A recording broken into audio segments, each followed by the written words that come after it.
voz, só qual a voz do Caio também.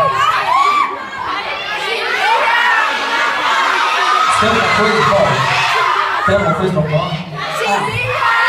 Não estou ouvindo a minha voz. A voz não está vindo. Não está ouvindo a voz.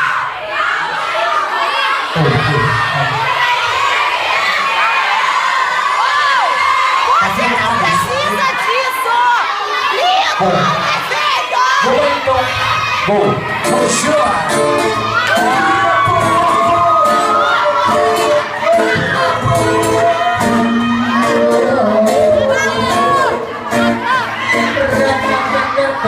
Sim!